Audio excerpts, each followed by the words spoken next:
నమస్కారం అండి. అందరికీ welcome to my YouTube channel Shri Manju spiritual. మనము లలిత సహస్రనామ స్తోత్రనామాలకు ప్రతిపదార్థాలు తెలుసుకుంటున్నాం కదా. శ్రీమాత్రి నమః 358, 359, 360 నామాలకు ప్రతిపదార్థాలు తెలుసుకుందాము.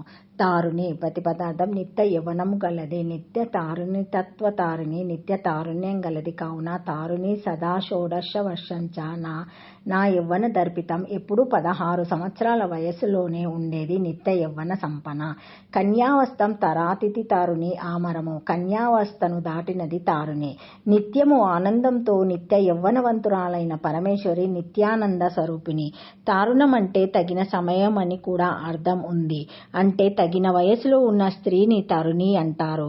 అందరు స్త్రీలకు తమ తమ జీవితాల్లో ఈ తారుణ వయస్సు ఉంటుంది, కానీ కొంతకాలమే ఉంటుంది. అటుపైన ప్రౌఢ వృద్ధ ఇలా మారి మారి చివరకు జరమరణాలు చేరువై తను చాలిస్తారు. కానీ అమ్మవారు ఎప్పుడు తారుణ వయస్సులోనే ఏకరీతి యవ్వనంలో ఉంటుంది.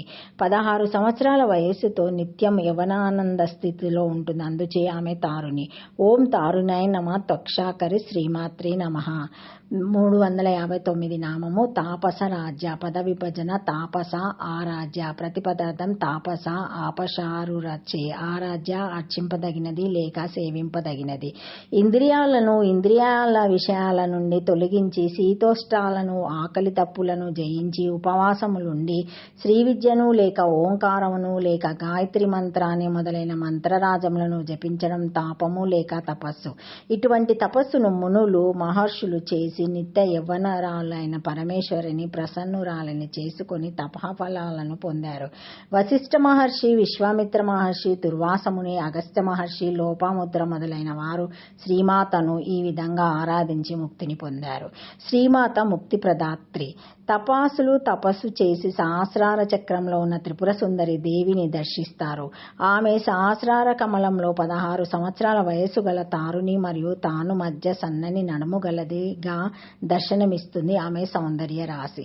భగవద్గీత 17వ అధ్యాయంలో త్రివిధములైన తపస్సులు కలవని చెప్పబడింది. ఈ 3 తపస్సులను ఆచరిస్తే పరమాత్మను అర్చించిన వారవుతారు. ఈ తపస్సులు శారీరక తపస్సు, వాచిక తపస్సు, మానసిక తపస్సు. ఈ తపస్సులు ఆచరిస్తే వారు జ్ఞానవంతులవుతారు.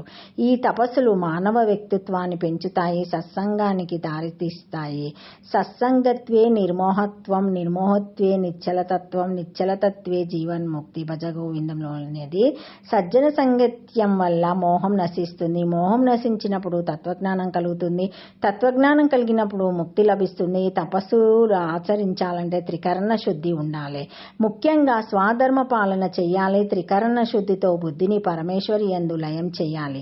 ఈ విధంగా తాపస్సుల చేత ఉపసింపబడుతుంది కాబట్టి పరమేశ్వరి తాపస రాజ్య అనబడుతుంది. ఈ పదాన్ని తాపసర ఆజ్య అని కూడా పదచ్ఛేదనం చేయొచ్చు. తాపాన్ని కలిగించే సంసారమందు సారభూతాధ్యానం కలది అని అర్థం వస్తుంది. అంటే సంసారమునందు దేవి ధ్యానమే సారభూతమైనది అని అర్థం. ఓం తాపసరాజ్యాన్మ పంచాక్షరి శ్రీమాత్రే నమః.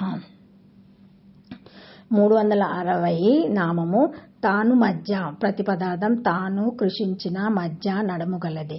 కృషించిన సన్నని నడుము గలదే తారుణి. నడుము సన్ననైనది అనగా సౌందర్యవతి అని అర్థము. సాముద్రిక శాస్త్రంలో నడుము సన్నగా ఉండడం శుభసూచకము. సౌందర్య లక్షణం. ఇంతకు ముందరి నామాలు తారుణి, తాపసరాజ్య. ఈ నామాల భావాలను ప్రస్తుత నామంతో కలిపి చదువుకోవాలి. కంచీపురంలో తాను మధ్య అను పేరు గల దేవి ఉన్నది. ఆమె స్వరూపురాలు. నీవా నదీ తీరం ముందుండి బిల్వేశ్వరుని కాంత అయి ఉన్న తాను మధ్య అనే దేవి ఉన్నది. ఆమె స్వరూపురాలు.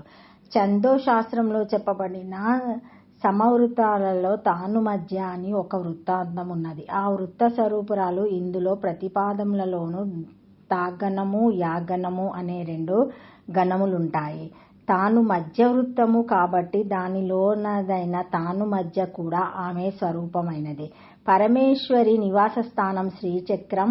శ్రీచక్రం అనేది శివశక్తుల సంగమ స్థానం. అందులో 9వ ఆవరణ అయిన బిందువునందు పరమేశ్వరి ఉంటుంది కాబట్టి ఆ దేవి తాను మధ్య అనబడుతుంది.